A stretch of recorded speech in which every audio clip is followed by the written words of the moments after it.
Welcome back to another question period live with David Krayden. Really think we're going to make this into an ongoing show throughout the summer at 2 o'clock. Question period is over in less than three weeks. The House recesses. So what are we going to do at 2 o'clock or maybe 3 o'clock throughout the summer? I think we're going to do a regular show, and we're just going to be right before Redacted. I know I lose an audience if I schedule a show at the same time as Redacted, so I'm not going to do that. And I just got to make sure we've got question period tuned up here. So just hold on, and we will be with you momentarily. You know how it is with question period. Yes, we're here. Okay, here we go. We're just going to key this up while we have a chance. I forgot to do it before we presented ourselves. Share the screen. Question period. Yes. Member from Vaughan Woodbridge. Oh, here we go. Hi. Happy Filipino Heritage Month. Throughout June, we honor the contributions of Filipino Canadians who have worked tirelessly to build. Question period will be beginning shortly, but I've got a few things to report before we get there. Thanks for your patience here. Hello, Twisty Hill. Hello, Steve. Hello, Pioneering Freedom. Hello, Sandra.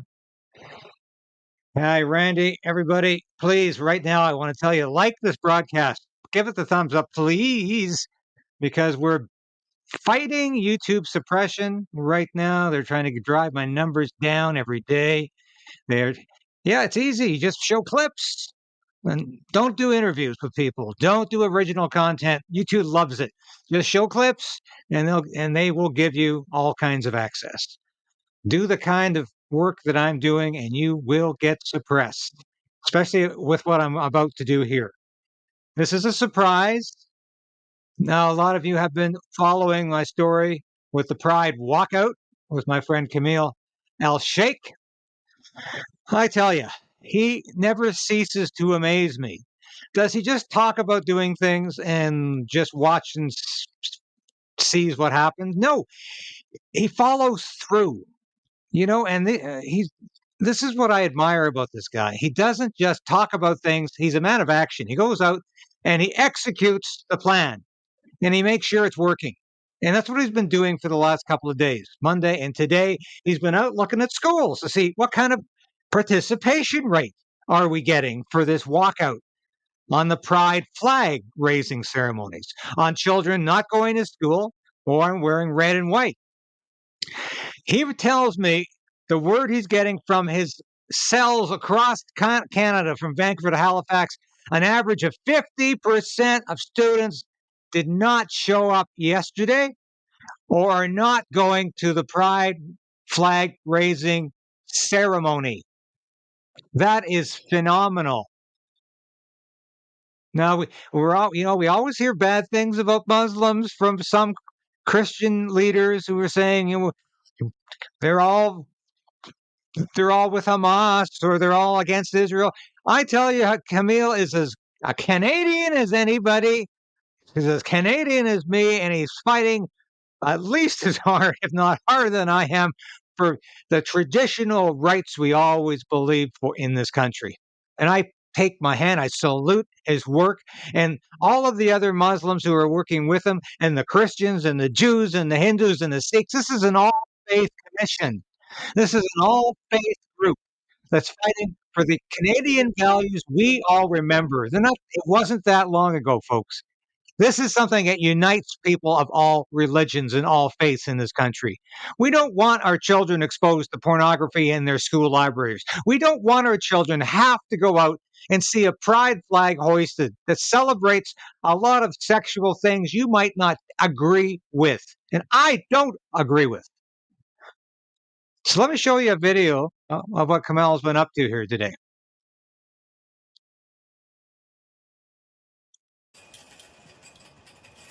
Shame on you guys.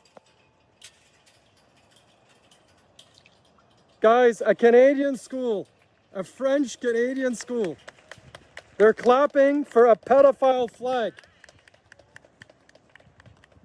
But there's only a few people, parents, I saw them coming in and pulling their kids out. By the way, you guys will be met with protests, and your names are on the school. Each and every one of you. Shame on you.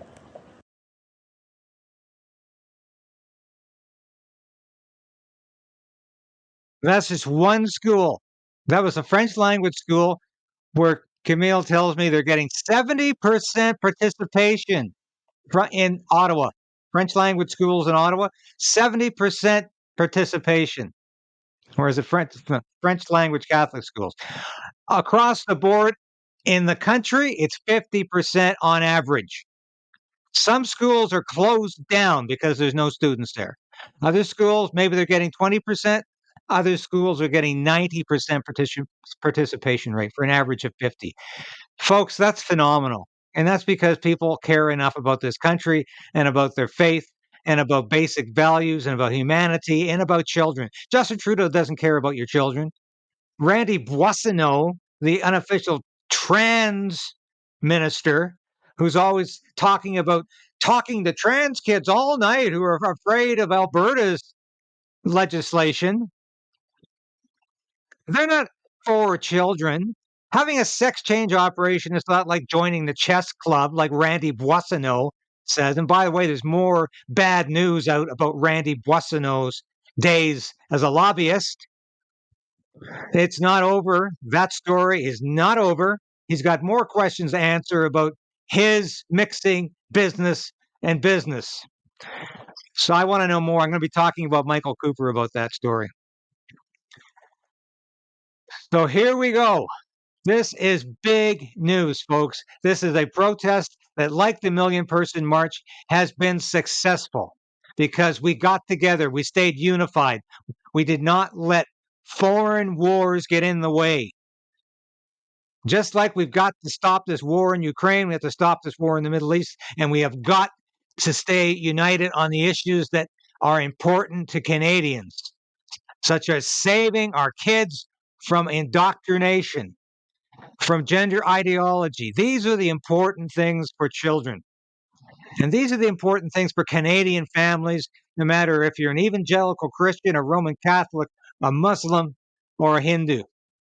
These are the things that matter to families, that parents can raise their children without the interference and the obstruction and the guidance of the state. That's what Justin Trudeau's all about. What Camille El-Sheikh is doing and what his group, Hands Off Our Kids, is demonstrating is that parents can fight back. Parents don't have to acquiesce to the tyranny.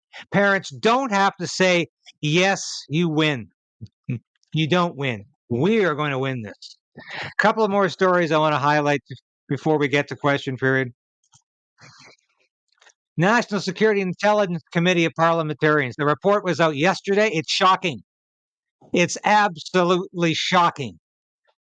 It talks about gross corruption amongst members of parliament. I bet you most of those members of parliament are liberal. A shocking new report. It's heavily redacted.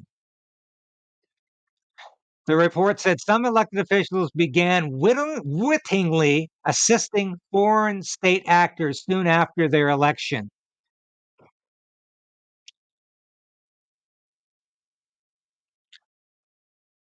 Who do you think these foreign actors are? China, and they've also mentioned India, but it's largely China. And this report says that members of parliament have been doing favors for communist China in anticipation of favors, rewards, a quid pro quo. What have I been saying all along about this biolab in Winnipeg? Why do you think those Chinese scientists who were spying for China were allowed to do so for 2 years before they were fired and sent back to China? Did the government of Canada, did the Liberal government, did the Trudeau government, did Justin Trudeau expect something in return for allowing them to stay there? Was there a quid pro quo involved?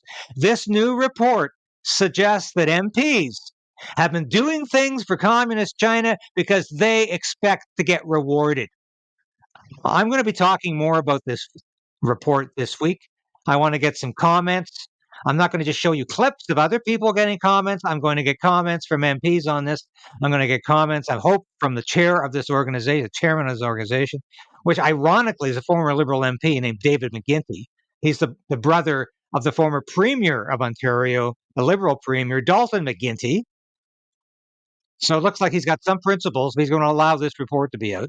But it's heavily censored, this report. But you know what this reminds me of?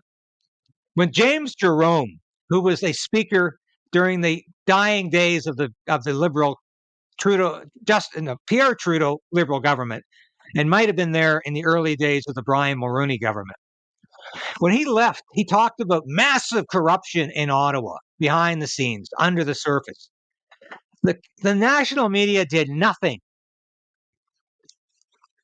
It did not ask any questions about James Jerome. It did not say, what do you mean? Where's the corruption? Who's guilty? Who's responsible? What exactly do you mean? Nothing came of that. He made that comment at the end of his tenure as speaker in an interview that went national, and nobody ever pursued those accusations, those allegations. I tell you, we'd better pursue these allegations right now, because this is abominable. If we have MPs who are on the take like this is just beyond the pale. We cannot allow the government of Canada, the Parliament of Canada, to operate at this low level of ethical and moral standards. This is really disgusting, and I want to get more information on this. So I'm going to move the question period now. The questions will start soon. Hopefully, we're going to get some real questions today about this, because believe me, we got to talk about more than just stolen cars. Though I do think the Conservative strategy of bringing up those summer road trips paid off big time, because it embarrassed the hell out of Mark Holland and Stephen Guilbeault, who looked like absolute fools for going into a conniption of kids going on summer field trips with their parents. What kind of childhood do these idiots have? I mean, good God. What kind of parents did they have to turn out people like this? Like Mark Holland, a piece of baggage with arms and legs attached, who is just nothing but a mouthpiece for Justin Trudeau. He's the euthanasia czar, and he pretends to care about people. And he's got the nerve to say parents who take their children on road trips are going to keep them locked in the car for 10 hours without a bathroom break. What kind of a fool or an imbecile is this? And Guilbeault, Disco Steve Guilbeault, the guy who loves the orange jumpsuit and to scale the CN Tower, he's got this idea wrong. Question period is going to start any minute. Thanks for joining me today. Please hit the like button. Please give us the thumbs up. Let's beat the censorship. And if you haven't subscribed, I'm on a subscription trip today. Let's get as many subscribers today so we can continue to up our numbers, because I've got lots of work to do in the coming days and weeks ahead. I'm not scaling back for the summer. I'm moving forward. I'm upping the ante. I'm escalating the activity. I'm doing more news, not less. I'm not going to stop because question period does in 2.5 weeks. I'm moving forward. Thanks for joining me today. Let's go to question period. Let's have some fun. Found at fault, and the SDTC will fold it up into a federal agency. Yeah, that should help. On top of everything Canadians are going through. Shame on this Liberal government for the disregard of taxpayer dollars. Only Conservatives will end the corruption and bring common sense back to Ottawa.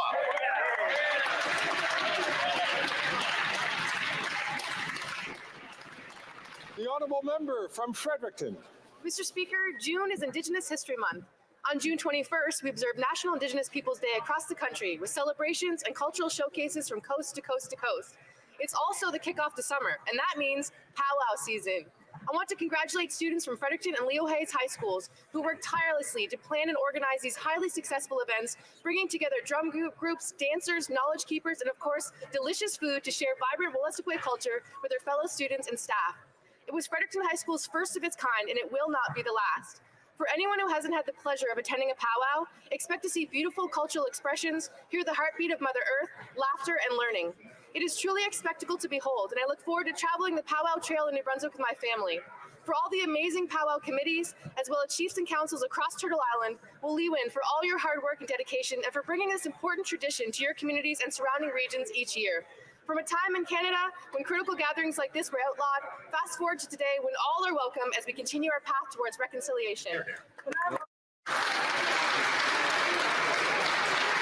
Oral questions. Questions orales. L'honorable chef de l'opposition.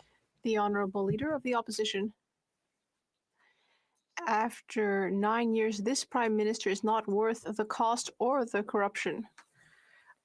According to an Auditor General report on the Green Fund,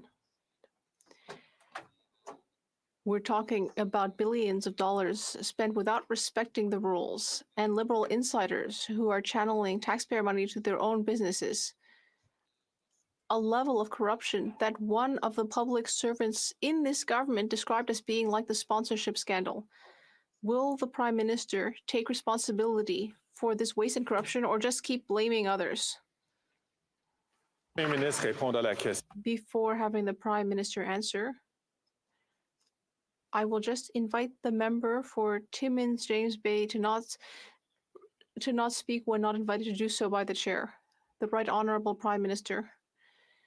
Mr. Speaker, as always, we are thanking the Auditor General for her work. We will carefully peruse the reports and carefully consider the recommendations. We must ensure that as we fight climate change and as we move towards a greener economy, we must ensure we are also investing in a responsible and transparent manner, and that is what we will do. The Honourable Leader of the Opposition. Mr. Speaker, the AG's report makes it very clear that the government favored McKinsey with money voted for by the Bloc Québécois, 97 contracts to McKinsey of a value of $209 million, much more than we knew of previously. That was all channeled towards this Prime Minister's favorite consulting company, with 70% of the contracts without a bid for tender, and at least 4 of the contracts were specifically designed to hire McKinsey. Why give all this money to his Liberal buddies, the Right Honourable Prime Minister? Mr. Speaker, we have taken strong measures to ensure that public service, procurement, and contract processes are more rigorous and transparent. We must ensure that taxpayer money is invested in an accountable and transparent manner. We will continue to do that as we fight climate change, as we create a stronger. Do you think Trudeau can ever tie his tie straight without it being askew? The Parliamentary Budget Officer has already proven that the Liberal carbon tax, just like the Prime Minister, is not worth the cost, saying the vast majority of people are worse off under a carbon pricing regime than without. This is partly because of the economic cost that the carbon tax imposes. One of our members for Winnipeg asked the PBO if the government had done an economic analysis of the cost, and he said yes, but they're blocking its release, referring to it as a gag order. Why the carbon tax cover-up? The Right Honourable Prime Minister. Speaker, we of course respect the work of the Parliamentary Budget Officer, who provides independent analysis to this government. In this instance, however, the Parliamentary Budget Officer admitted that he made a mistake with his carbon pricing reports, using incorrect analysis and modeling, which emphasizes what we've been saying all along, Mr. Speaker, that 8 out of 10 Canadians get more money back from the Canada Carbon Rebate while we fight climate change. The next Canada Carbon Rebate is actually going to be arriving on the 15th of July in Canadians' bank accounts right across the country. We will continue to put money in people's pockets and fight climate. The Honourable Leader of the Opposition. If that was true, he would simply release the report with the real cost of the carbon tax that he's been hiding. But the Auditor General released another report showing that this Prime Minister is not worth the corruption or cost after 9 years. $123 million in spending in the Prime Minister's Green Slush Fund broke the rules. According to the one of the bureaucrats involved, the entire expenditure resembles the Liberal sponsorship scandal. Will he take personal responsibility for these costs and corruption, or will he just blame others again? He'll blame others again. The Right Honourable Prime Minister. Mr. Speaker, the minister has already taken measures to ensure that these programs are properly spent, that the processes are properly followed in What an terms of idiot. contracts. We know we need to continue to ensure value for money for taxpayers, while at the same time continuing to step up on the fight against climate change, on the creation of a green economy. That is why we continue to deliver a Canada carbon rebate that puts more money in 8 out of 10 Canadians' pockets in regions where it is, at the same time as we fight climate change effectively right across the country. You're not fighting anything effectively. Just going to ask all members to please not take the floor. As a person who has been recognized by the chair to ask the question or to answer the question, so that not only that the chair can hear all the questions and that all members can hear, but especially those who use translation devices. Stop wasting our time, Fergus. You know you're an illegitimate speaker. You know you have no credibility. You know you're a Liberal speaker. Sit down and shut up. The Prime Minister liked to give tax dollars to his favorite consulting company, McKinsey, a company that helps supercharge drug overdose deaths as part of the opioid crisis. But today we learned from the Auditor General that it's far more money than thought. It was 200 million Canadian tax dollars for this one company. 90% of those contracts didn't follow government rules, 70% of them without a competitive process, 100% of them with the NDP voting in favor. Wow. Mr. Speaker, will the Prime Minister commit here and now no more money for McKinsey?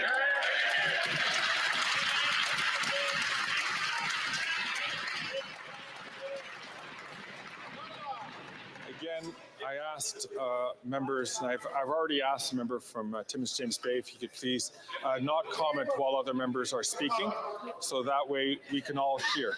The Honourable.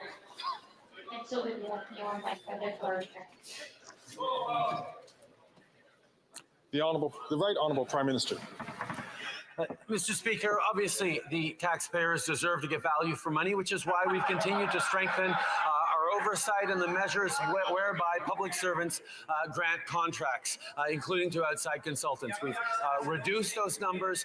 We're making sure that we're able to both grow the economy and fight climate change at the same time as we ensure value for money. And we will, of course, continue to work with the Auditor General and her recommendations as we move forward. At the same time, Mr. Speaker, we are committed to delivering more money in the pockets of 8 out of 10 Canadians as we fight climate change with the Canada Carbon Rebate. Hear, hear. The Honourable Member for Belleuil-Chambly. Mr. Speaker, the National Committee of Parliamentarians on Security and Intelligence has tabled a report that states that there has been inaction, denial, and incompetence when it comes to handling matters of national security on the part of this cabinet. Here in this House, some elected officials, on purpose or possibly due to their naivete, have fallen under foreign influence. What is the Prime Minister going to do about Blockheads this? are asking a good question today. Mr. Speaker, we are very thankful to NCCOP for its hard work. We take foreign interference very seriously, and that is why we are taking all necessary measures to protect Canadians from the threat of foreign interference. We have created oversight agencies. We have created a public inquiry. We have introduced legislation for a registry of foreign influence. We have made foreign interference a serious offense. And we are enabling CSIS to share intelligence with all levels of government, businesses, researchers, and more. We will continue to protect Canadians. The Honourable Member.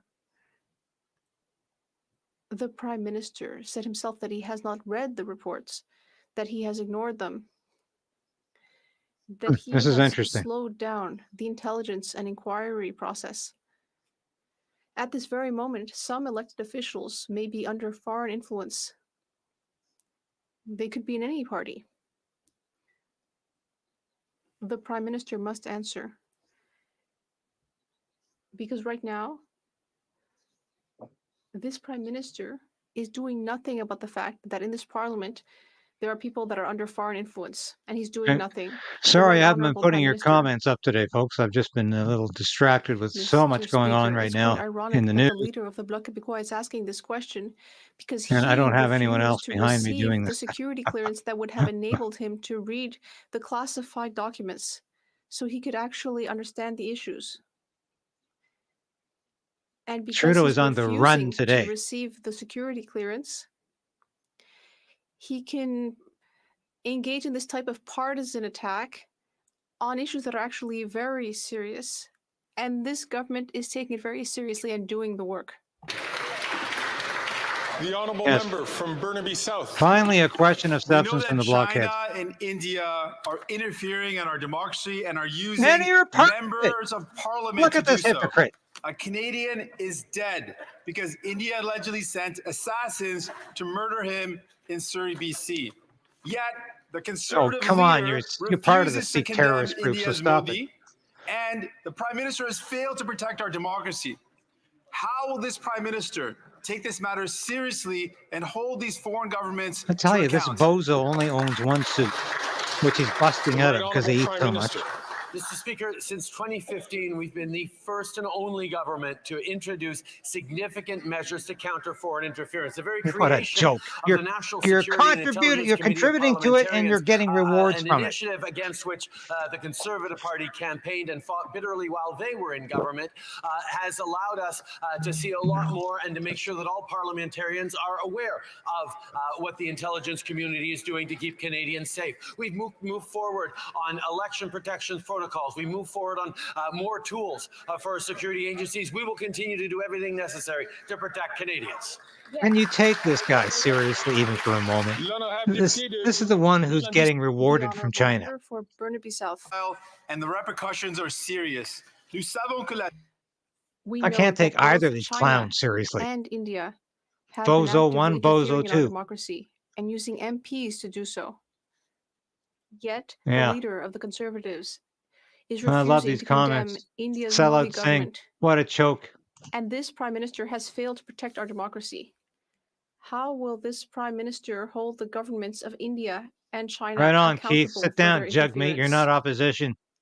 You're keeping a corrupt government in power. Exactly. The Right Honourable Prime Minister.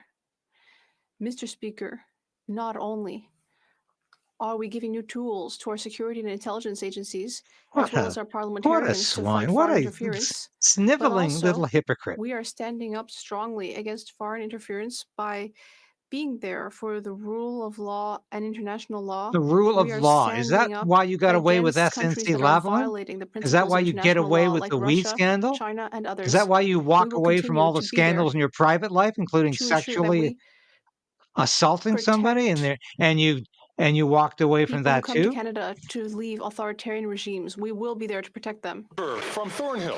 After 9 years, the Prime Minister is not worth the cost or the corruption. The AG's latest report found that the Liberal-created Green Slush Fund has been directing tens of millions of dollars into companies owned by, you guessed it, themselves. Their own civil servants called it outright incompetence, but it's worse than that. $123 million of inappropriate contracts, almost half, shouldn't have been given to those companies at all. It's even worse, $76 million connected to Liberal insiders. Is it incompetence? Is it corruption? Is it both? What the hell is going on over there? Indeed. What the hell is going on over there? Pass the floor to the responsible minister. I'm just going to ask members, please, to be very judicious in the words that they choose in this House, to making sure that it is on the right side of parliamentary and as well as polite. The Honourable Minister for Innovation. Mr. Speaker, I think it is saying how much the Conservative will go when we're talking about climate change, Mr. Speaker. We have what that? No, we're not talking about climate change, Mr. Speaker. That we receive allegations, Mr. Speaker, we launched 2 investigations, one by Raymond Chabot, Grant Thornton, and one by the law firm McCarthy Tetro. And now the Auditor General, Mr. Speaker. We have been clear that we wanted to go to the bottom of this. That's what we've done, Mr. Speaker. And not only we have investigated, Mr. Speaker, we agree with the conclusion of the Auditor General. We're going to restore governance. We're going to restore funding to the clean tech in this country. And we're going to restore confidence from Canadians. Good answer. No, you're not going to restore any confidence. We don't have any confidence in How you. rich do Liberals have to get before they solve climate change?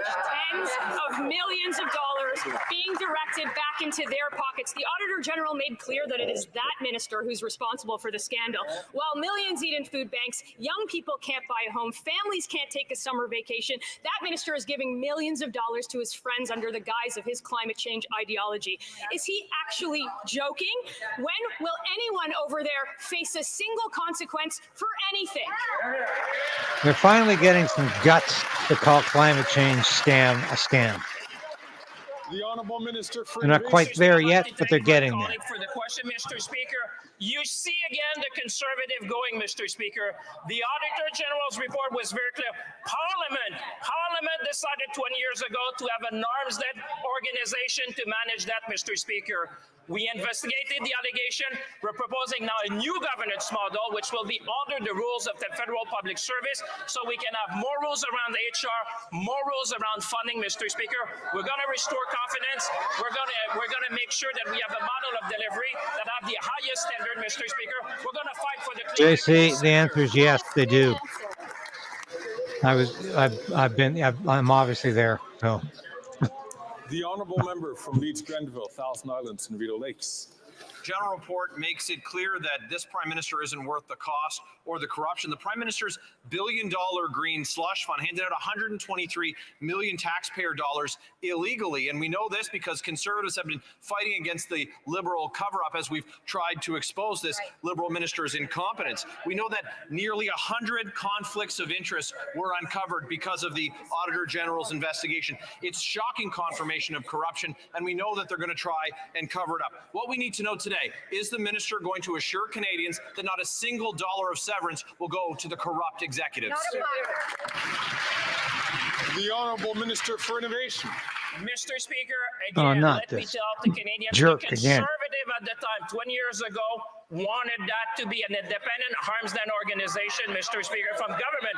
That was the delivery model that was chosen, Mr. Speaker. What we have done from the moment we had delegation, we investigated, Mr. Speaker, because we want to go to the bottom of this. We've seen the reports that have come up. We have proactively worked with the Auditor General. We're going to restore confidence. We're going to restore governance in this organization. But one thing, Mr. Speaker, we're never going to let our small and medium-sized business who are fighting for climate change in this country, we're going to fight with them. It's okay. Colleagues, normally this is half of that front bench should be in jail. But I'm going to ask the Honourable Member, please, from St. Albert. But they're not even being charged with anything. Take the microphone when he sit down, Fergus, and shut up. You're an completely inept speaker, and you have no credibility. The only fighting that we've seen from these Liberals is fighting for more handouts for Liberal insiders. Liberal insiders lined up to get rich, while Canadians line up at food banks. The Auditor General report makes it crystal clear that this Prime Minister and his government aren't worth the cost or the corruption. $76 million given out to projects connected to Liberals' friends. Liberal friends who were appointed to the slush fund by these very Liberals. Liberals lining the pockets of Liberals. We know all about it after 9 years of this corrupt Prime Minister. Will they stop the cover-up and commit to get Canadians every dollar back? Green and Technicolor. The Honourable Minister for Innovation. Mr. Speaker, here we go, the Conservative again, against our small and medium-sized business in this country. We're fighting for climate change, Mr. Speaker. As I've said before, once we receive allegation, we initiated the investigation, Mr. Speaker, because we wanted to go to the bottom of this. The CEO of the organization has resigned. The chair of the board has resigned. We demanded an action plan by management. We welcome the Auditor General report. We're going to restore confidence. We're going to restore governance, but we're going to make sure, Mr. Speaker, we're always going to be there to fight for small and medium-sized businesses in this country. Very good. totally The honourable diffuse the situation. Well, Mr. Speaker, after 9 years of this Liberal Prime Minister, he's just not worth the corruption or the cost. Not one, not two, but 3 Auditor General reports. 3 devastating titles. First of all, policies frequently disregarded by federal organizations when awarding professional services contracts. 2, significant lapses in government and stewardship of public funds at Sustainable Development Technology Canada. And finally, Canada's response to cybercrime hindered by government's disconnected approach. Liberal buddies are happy after all of this, but meanwhile, Canadians are fighting to put food on the table. When will the Let's government get do these something numbers about up, this? folks. The Let's Honourable beat Minister this of Public YouTube Services and censorship. Procurement. I'd like to thank my colleague for giving me a chance to once again thank the Auditor General for her important work. Her reports deliver similar conclusions to those we've already seen and what has already been published by parliamentary committees. And given what we've already heard, we have taken strong action over the past year to make changes when it comes to granting contracts, for example, to businesses like McKinsey, the honourable member. And what's the result of all this hard work? Well, the Liberal Green Fund has put a lot of money into Liberal friends' pockets. The Auditor General told us this morning that the Liberal Green Fund sent $59 million to ineligible projects.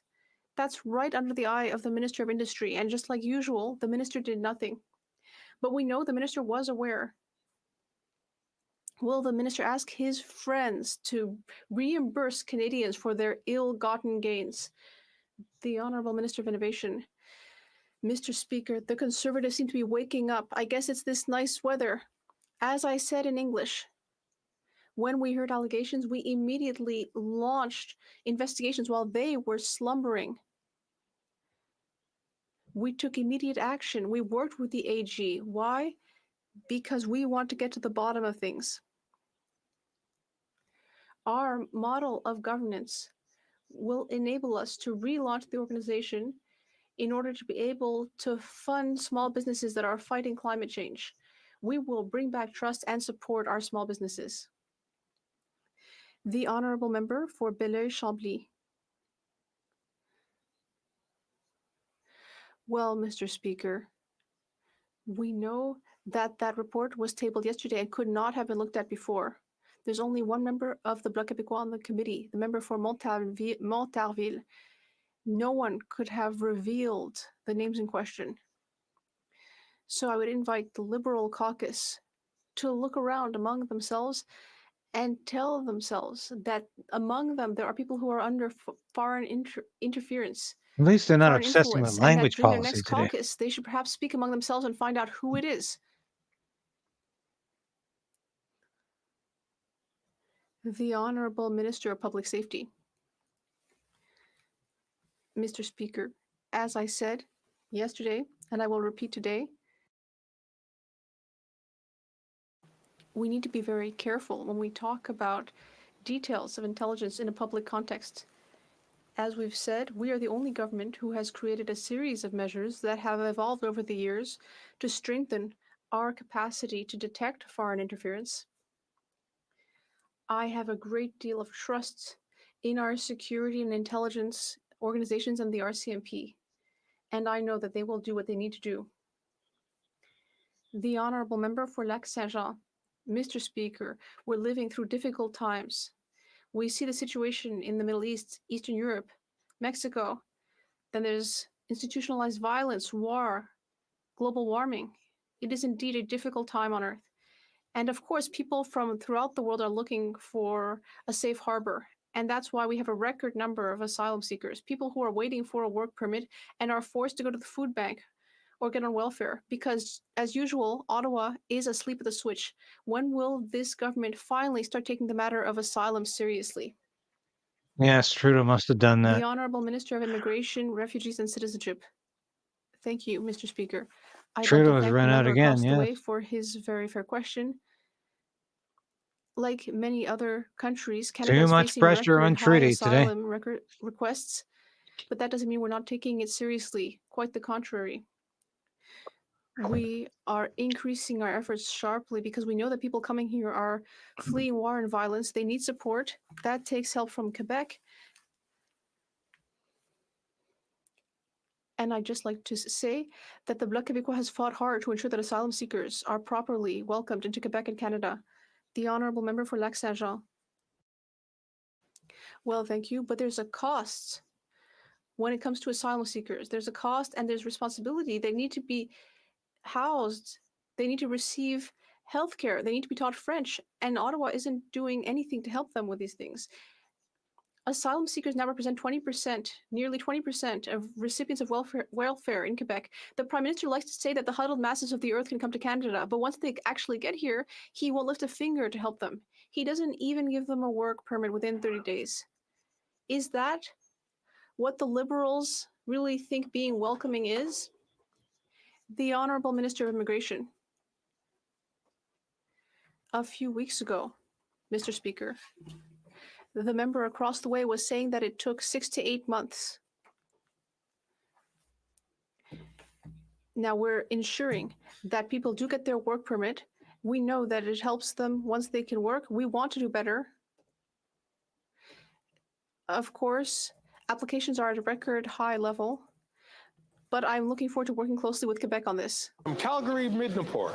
The AG report proves this Prime Minister is not worth the cost or the corruption. This NDP Liberal government spent $200 million on McKinsey, which is just another example of this Prime Minister favoring his insider friends. The AG stated this was a flagrant disregard for procurement rules as the government sole sourced with no justification and competitive processes were changed to favor McKinsey.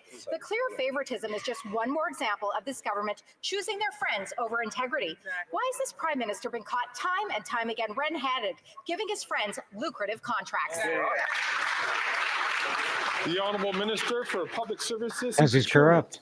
Thank you, Mr. Speaker, and we thank my colleague for asking this important question, which allows me to thank again the Auditor General for her important work on this topic. The report comes to similar conclusions as the report that were released by the government last year, and both based on those previous findings, we have been acting for more than a year to end the standing offers with McKinsey and all similar companies, which also introduces stricter requirements for departments doing their own contracting authorities. The Honourable Member from Calgary, Midnapore. Dominic Barton, this Prime Minister is not worth the cost or corruption. Dominic Barton is the former global head of McKinsey who was handpicked by the PM to be the Canadian ambassador to China and the chair of the Economic Advisory Council. Exactly. So it's no surprise that after 2016, McKinsey contracting began to go up and up with few signs of stopping. He even joined a meeting between McKinsey and the Canada Infrastructure Bank while he was the ambassador, a meeting he hid from members of committee. Why should Canadians tolerate a Prime Minister who promotes his rich friends and a government run by McKinsey? The Honourable Minister for Public Works, Public Services and Procurement. Mr. Speaker, as I just said in English, but I can repeat in French, we are very grateful to the AG for her hard work on this file. Now, the report has similar conclusions to the report published by the government last year, but we will continue to consider the recommendations. For about a year, bids for tender for McKinsey and similar businesses have been cancelled, and we will continue to make requirements stricter for departments with these types of contracting processes. Member from Carlton Trail, Eagle Creek. The Auditor General's report proves that after 9 years, this Prime Minister is not worth the cost or corruption. In her audit of McKinsey, the AG found this Liberal government broke the rules, showed clear favoritism, and could not demonstrate value for money. This Prime Minister needs to take responsibility. Almost $200 million was awarded to McKinsey. Contracts were rigged, Liberal insiders got rich, and taxpayers are on the hook. Will the Prime Minister finally ban McKinsey from government contracting? The Honourable Minister of Public Services and Procurement. Thank you, Mr. Speaker. I've already answered this question multiple times now, I would just add that in addition to what I've said, these contracts have been closely examined several times, including by the Auditor General, and no indication of political interference was ever found. But talking of contracts, Mr. Speaker, may I talk about dental care, about which the Conservative leader has nothing to say because he believes and claims that it doesn't exist. 2 million seniors in Canada, Mr. Speaker, have already registered with dental. Now, why is the Conservative leader misinforming and hurting seniors by telling them it doesn't exist? The honourable member from Sherwood Park, Fort Saskatchewan. The Auditor General's report proves once again that this Prime Minister is not worth the cost and the corruption. Now, Liberals love McKinsey, and apparently all is fair in love and government contracting. Most of these $200 million in McKinsey contracts didn't follow the rules. In almost half, it wasn't clear that the contract was needed. And in some cases, the government even rigged the process to favour McKinsey. Why do these Liberals show such affection for McKinsey, but such disdain for Canadian taxpayers? The Honourable Deputy Prime Minister and Minister of Finance. Mr. Speaker, that question has already been answered several times by my colleagues, but I am glad to hear the Conservatives, albeit obliquely, talking about income inequality in our society. It's a concern that we share. And the good news for the Conservatives is they have the opportunity to support us and to support our increase in the capital gains inclusion rate, a way to ask those at the very top to help the Canadian middle class. Let's see if the Conservatives will do it. L'honorable député. The Honourable Member for Rosemont-la-Petite-Patrie. Mr. Speaker, for years now, CBSA officers are asking for a fair retirement. It's a question of justice and respect for these workers that guarantee our security. For 3 years now, a committee has been studying the matter. The President of the Treasury Board received recommendations in December. Since, nothing has been said. There could be a strike starting on Thursday in 48 hours. Why are the Liberals lagging again when it comes to defending workers' rights? The Honourable President of the Treasury Board. Mr. Speaker, that's simply not true. We are at the table. We are continuing to negotiate because it is essential to have an agreement that is fair for taxpayers and also for our public servants. We continue to be here for the public service in order to reach an agreement that is fair and equitable. We are here, Mr. Speaker. The Honourable Member from Nunavut. Nunavut already pays some of the highest airfares in the world. The lowest airfare in 2023 from Ottawa to Greece Forward was over $11,000. Unbelievable. Even worse, baggage fees recently went up, ripping off Northerners even more. This is all happening under the Liberals' watch when they promised airline costs would not go up in the north. Flights are a lifeline in Nunavut. Why is this government letting airlines gouge Nunavut for essential travel? The Honourable Minister responsible for Northern Affairs. Thank you, Mr. Speaker. I want to thank the member for that very important question. We know that affordability is front and center in everything we do all over Canada, especially the North. We've brought forward $10 a day childcare for affordability. Nunavut were the first province or territory to take advantage of that. Certainly, affordability is front and center. We realize that the cost of travel may be high. We're looking into ways to make it more affordable. The Honourable Member, the Honourable Member for Saint Laurent. Speaker, every single Conservative MP voted against pharmacare to provide universal access to contraception, and their own caucus members have expressed anti-choice rhetoric. One Conservative member has referenced this legislation as focusing on wiping out or tapering the population. Could the Minister of Health please share how this Conservative member is missing the point of the legislation and how her remarks can be harmful for women and gender-diverse Canadians? Yes, you could question. The Honourable Minister of Health. Mr. Speaker, we know that over half of the Conservative caucus has been confirmed as being anti-choice, to be against a woman's right to choose. But we know that 100% of Conservative MPs voted against contraception, free contraception for women.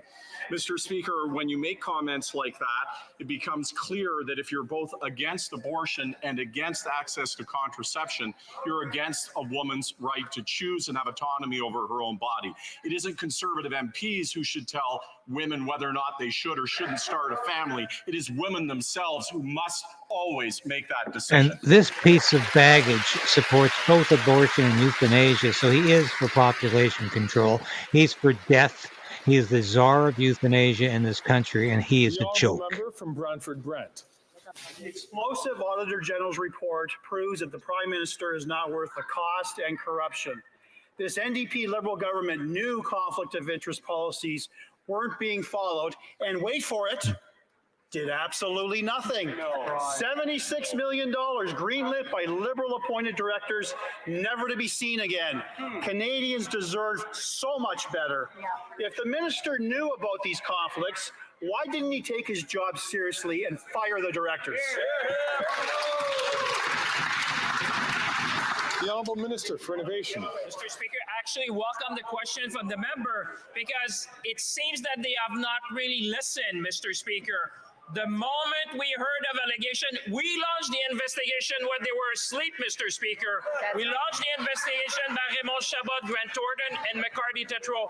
And once we have that, we suspended funding to the organization. The chair of the board and the CEO resigned. We demanded an action plan by management, Mr. Keep Speaker. talking, We are buffoon. committed to restore the funding to the firms. We are committed to have more governance, and we are committed to ensure that there will be trust in a new organization, Mr. Speaker. Thank you. The Honourable Member from South Shore, St. Margaret's. The minister did nothing for 48 months, even though he had officials sitting in the meetings. And the Auditor General's explosive report on the NDP Liberal Green Slush Fund shows the personal friends of the Prime Minister funneled obscene amounts of money into their own pockets. The Auditor General confirmed that an incredible 186 times, almost half of all the Green Slush Fund projects, Liberal swindlers voted themselves hundreds of millions of dollars of taxpayer money to their companies. Will the Prime Minister call in the police and make these Liberal swindlers pay back this money? The Honourable Minister for Innovation. Mr. Speaker, it seems that there were a lot of people on this side sleeping at the switch, Mr. Speaker. Sleeping at the switch, yeah. We receive allegations. This is the Desi Arnaz of liberal politics. We investigated. We made sure that we would go to the bottom of this. We suspended the funding to the organization. The chair of the board and the CEO resigned. We made sure that there would be a management plan in place, Mr. Speaker. We want to restore confidence. We expect everyone to adhere. I think it was the Liberals who were slipping at the switch there, Ricky Ricardo. Of governance that will make sure that public fund is dispersed and with the level of governance that all Canadians expect. The Honourable Member for Lévis-Lotbinière. Mr. Speaker, after 9 years of this Liberal NDP bloc government that isn't worth the cost and the corruption, the Auditor General tells us that the Sustainable Development Canada program violated its conflict of interest policies 90 times and awarded $59 million to 10 projects that weren't even eligible. Mr. Speaker, yes, Desi had class. There was no the Liberal government. Why no is this government not vigilant and why does it on this endorse here. this waste of money? The Honourable Minister for Innovation. Mr. Speaker, it's the member for Lévis that's suddenly waking up. As I said, Mr. Speaker, we received allegations in February 2023. In March 2023, we launched an investigation into an organization that was created independently 20 years ago. And then the report was submitted by a lawyer's office. We took the measures necessary. We suspended the funding, Mr. Speaker. The president of the board of directors resigned, and we will be here to restore confidence and make sure that our SMEs can receive money. The Honourable Member for Lévis-Lotbinière. Mr. Speaker, this minister is sleeping at the wheel. The Auditor General has discovered that $76 million in funding has been granted to projects with ties to Liberal cronies. Greasing the palms and enriching Liberal cronies is blatantly unethical and irresponsible. Yet another scandal. Mr. Speaker, why are conflict of interest and money for friends so commonplace with this Liberal government? The Honourable Minister for Innovation.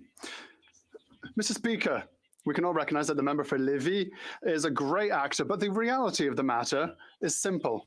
I'll say it and I'll say it again so that everyone can allow it to percolate. The integrity is the most important thing for us, Mr. Speaker, and that is the reason for which when we received allegations, we launched an investigation. We made sure that funds were suspended until we got the conclusions of this investigation. The head of the organization resigned. The head of the board of directors resigned. We are proposing a new governance model in order to restore trust and make sure that we can support SMEs that are in green technology, Mr. Speaker. The honourable member for Terrebonne. The Auditor General's report on the contracts awarded to McKinsey by the government has just been released. 97 contracts worth over $200 million. More importantly, we learned that 71% of the contracts were awarded without a call for tender. 9 of the 10 departments and 8 of the 10 Crown corporations involved broke the rules. The AG even points out that this is a widespread problem. How can the Liberals increase the public service by 40% whilst at the same time relying on untendered contracts with private firms? The Honourable Minister for Public Services and Procurement. Thank you, Mr. Speaker. A great opportunity once again to thank and commend the work undertaken by the Auditor General. Thank you for her conclusions. They are similar to those we have already heard over the past few months. These are conclusions that have allowed us over the past few months to take into account these conclusions to put an end to orders with McKinsey and any other similar organization that also involves stricter parameters for all departments that have private contracts. The honourable member for Beauport-Limoilou. Mr. Speaker, the Auditor General's report also shows that the use of McKinsey has skyrocketed since the Liberals came to power. But, I mean, we'd already noticed that. But for several of these contracts, the departments were unable to prove that all the consultants had the required security clearance. Looks like she just got out of the ended camp. up with both hands in the pockets of public services, immigration, Trans Mountain, and even national defense. How can the Liberals tolerate their own rules being bent and circumvented even when it comes to security? They don't have any Honourable rules. Minister There are for no Public Services and rules. Procurement. Thank you, Mr. Speaker, and the member is right to indicate two things. The first of which is security, the second of which are expenses. Let's just start with expenses. The President of the Treasury Board has been very clear. We are revising by 15% contracts to give the public service even more capacity to better serve Canadians. With regard to security, the Auditor General was very clear. We have to be better able to share and store this information. The honourable member from Calgary, Forest Lawn. After 9 years, another gag order victim of this Liberal NDP Prime Minister has come forward. This time, it's his own parliamentary budgeting officer who revealed yesterday that there's a secret government document that would lambaste and completely put to shame the claims on the carbon tax scam. This secret report would confirm most Canadians are worse off in this scam than what they get in phony rebates, and emissions have gone up. Will this Liberal NDP Prime Minister lift the gag order on the PBO so Canadians and everyone can know what they already know, that this Prime Minister and this carbon tax scam are not worth the cost? We need to know more about this. The Honourable Parliamentary Secretary to the Minister of Where the hell is Polyev? for Fitness and Amateur Sport. A lot of you are pointing that out. Polyev disappeared at the same time Trudeau did. Essential work, and we thank him for the update. Recently, he had an update on his website saying that the last estimate that he had done was based on faulty information, and we thank him for correcting the record. It confirms what we know all along, that economists and independent organizations across this country have been saying, which is that 8 out of 10 Canadians are better off with federal carbon pricing. But Mr. Speaker, the reason the Conservatives are so bent out of shape about this is because it re-emphasizes the fact that carbon pricing both lowers emissions and the Canada Carbon Rebate supports affordability. Neither does. The honourable member from Calgary. Neither is true. Well, maybe they're gagging the PBO because they're ashamed. He's going to reveal that this carbon tax scam is not worth the cost, and it'll confirm that a majority of Canadians are worse off in this scam than what they get back in phony rebates. Look, if they don't want to ungag him and they don't want to release the report, why don't they just call a carbon tax election so Canadians can decide whether they want to keep this scam or axe a tax under a common sense conservative government? This scam is just rotting the country out from the inside. Physical activity. Thank you very much, Mr. Speaker. The Conservatives have clung to this flawed scenario, and they refuse to correct their own misinformation on this very important subject. Mr. Speaker, I would recommend that the Leader of the Opposition maybe go to Carleton over the summer and brush up on his mathematics. However, it's very clear that it's probably elementary school that he needs to go back to. We're talking about adding and subtracting, Mr. Speaker. Conservative math just isn't adding up these days, but I want to reassure Canadians that on July 15th, the Canada Carbon Rebate will be arriving in their bank accounts or their mailboxes. Oh, yeah, sure it will. Canada Carbon Rebate. What a joke. Mr. Speaker, everybody knows in Canada that, except for maybe this NDP Liberal coalition, that they pay more in the carbon tax than they get back in a rebate. It turns out that even this government knew, even the Prime Minister knows. And you want to know why? We know that because the PBO officer said that. When will this government finally release this report and end the carbon tax cover-up? And here we go again. 8 out of 10 Canadians. Prime Minister, Minister of Finance. Just garbage. Speaker, we know and Canadians know that 8 out of 10 Canadians get What did I tell you? money back with the carbon rebate. But Mr. Speaker, there is someone who is being gagged, and that is an MP who sits in this House of Commons, the MP for Peace River Westlaw. He had the temerity to say out loud what the majority of Conservative MPs believe, which is that a woman should not have the right to choose. Now we know that these Conservatives who can't Choose what? What should she she have a right to choose? and are disavowing it will do the same thing with the The honourable member from Malpeque. Mr. Speaker, this What past an weekend I old was pleased witch to join colleagues in Halifax Freeland for an is. announcement of funding for the Ronald McDonald House Charities Atlantic. Ronald McDonald House serves as a place of comfort and stability for many families across Atlantic Canada in time of need. This weekend's announcement will ensure that Ronald McDonald House Atlantic is the first net zero house in Canada, made possible due to our government's commitment to infrastructure investments and climate action, unlike the official opposition. Can the Minister of Housing, Infrastructure and Communities please speak to the importance of this investment? The Honourable Minister for Housing, Infrastructure and Communities. Mr. Speaker, I want to thank my colleague for joining me in Halifax to visit Ronald McDonald House. The Ronald McDonald House organization is an incredible Thank you for that organization softball question. that allows families to make sure that they have a place to be when they're away from home to seek treatment for children who are sick. We had an opportunity while we were there to meet Brittany and Riley, who recently welcomed Finley, their new addition, who arrived a little bit earlier than expected. But because the services being provided allowed them a place to stay, they were able to get the treatment they need. We're investing nearly $3 million to help make the facility more efficient, more accessible, and importantly, double the capacity to serve 1,200 families. I want to say thank you to all the volunteers and the workers who make it possible to have such a wonderful facility. The Honourable Member from Montmagny-Lillet, Kamouraska, Rivière-du-Loup. Mr. Speaker, after 9 years of this Liberal government, life is too expensive and Quebecers are paying the price. Yesterday, the Liberal bloc voted against suspending a carbon tax that would give a break to Quebecers. The Bloc Québécois wants to radically increase taxes that are very expensive for Quebecers. The Parliamentary Budget Officer confirmed to the Finance Committee yesterday that the government has an analysis of the economic impact of the carbon tax. They've kept it secret. When will the Minister publish a secret report that proves that Quebecers are right to ask for a bit of a break this summer? The Honourable Deputy Prime Minister and Minister for Finance. Mr. Speaker, during the election campaign of 2021, all Conservative MPs promised to put a price on pollution. It was important, especially in Quebec, because Quebecers understand the importance and the severity of climate change. And now we've seen a flip-flop from the Conservatives.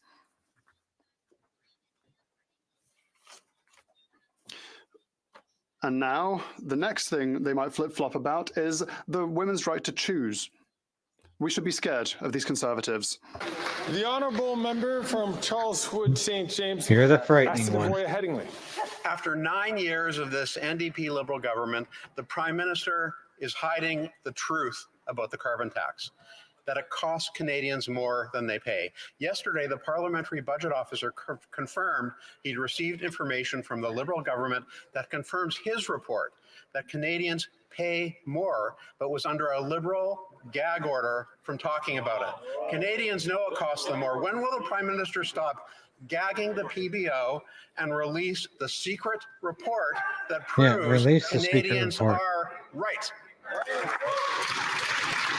The Honourable Deputy Prime Minister and Minister of Finance. Mr. Speaker, the only person being gagged in Ottawa right now is the Conservative Member of Parliament for Peace River West. That's right. He committed the cardinal political crime among this power-hungry Conservative Party of actually telling the truth, of actually telling Canadians what he believes and what he intends to do. That is to end a woman's right to choose. He's in a majority in that caucus. It's time for the Conservatives to tell Canadians the truth about their intentions. Hear, hear. The honourable member from Simcoe North. Mr. Speaker, on April 16th, keep killing the it, Liberals babies. announced that they were That's what increasing Liberals are all taxes on about. the investments of Canadians through an increase to the capital gains tax. Right. That tax is supposed to take effect 3 weeks from today, and Canadians have not seen the legislation yet. Right. One wonders what the government's doing over there. When will the government show small businesses, families, farmers, entrepreneurs, and physicians the text of the bill so that they know how this tax increase will impact them?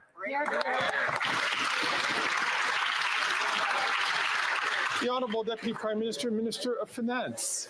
Finally, a good question from the Conservatives. I am so glad to say that we will begin the legislative process to raise the capital gains inclusion rate before the House rises. And one of the reasons that is so important is it will give Canadians a chance to see the true colors of these Conservatives. So far, they have dithered and they have dodged, and they have not said whether they are in favor of asking those who are doing the very best to pay a little more. Soon, they're not going to have a chance to dodge.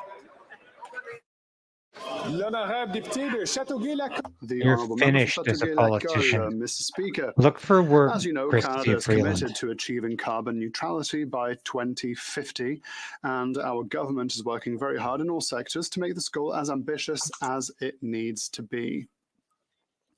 One of the initiatives we have implemented is the Green and Inclusive Community Buildings Program, which aims to make Canada's infrastructure less polluting, more sustainable, but also more accessible and inclusive.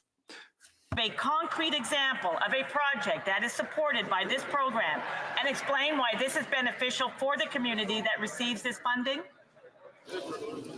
The Honourable Minister for National Revenue. Thank you, Mr. Speaker.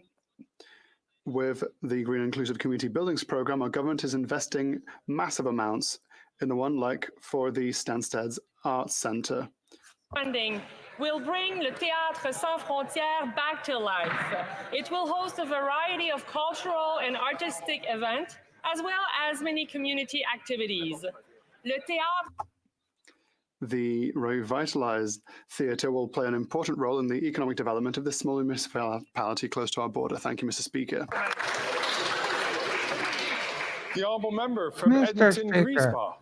Today's Auditor General report confirms what we already know, that the Liberals and Conservatives love their Bay Street McKinsey friends. So much so that McKinsey got over $200 million and billions more were given to other management firms. Our public service has the skills and is ready to do the work. But once again, the Liberals and Conservatives give preferential treatment to ultra-rich corporations. So when will they start respecting our public service Like, who and are you stop forking propping over up? money to rich consultants? You in the same bloody suit that you wear every day. The Honourable Who are Minister you for propping up? Public Services and Procurement.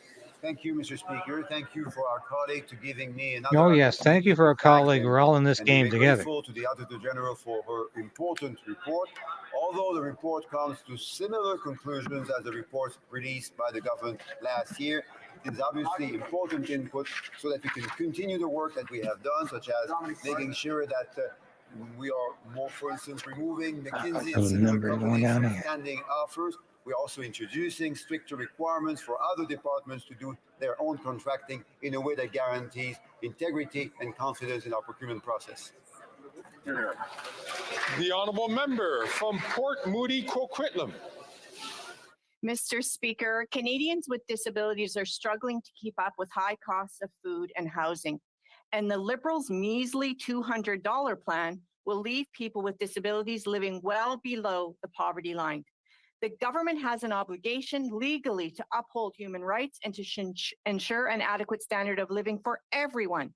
But shamefully, the Liberals are failing, just like the Conservatives before them. When will the Liberals get serious about ending poverty for persons with disabilities? When will the NDP get serious about being an opposition party? Thank you, Mr. Speaker. Mr. Speaker, the Canada Disability Benefit is a major milestone in our strong and unwavering commitment to creating a more inclusive and fairer Canada. Mr. Speaker, through this budget, we have committed over $6.1 billion as the initial investments for the Canada Disability Benefit. This is the first ever federal benefit designed for persons with disabilities. Mr. Speaker, we know there's more to do, but we'll make sure and continue to work with provinces and territories first to make sure that there are no clawbacks and to see what more we can do to support individuals with disabilities. Mr. Speaker, now and into the future. Thank you. And so brings us to the end of question period. However, I would like to bring to the attention of members in the presence of... Well, that was enough for one day, wasn't it, folks? Sometimes it's tough to watch question period, I know. But as I said at the beginning, we're going to be doing something throughout the summer in the same basic time block, 2 o'clock or 3 o'clock, to keep you informed about what's going on, because life does not end in Ottawa. The business of the government continues. The BS retreats to the ridings to a large degree, but decisions are still being made. That's very important.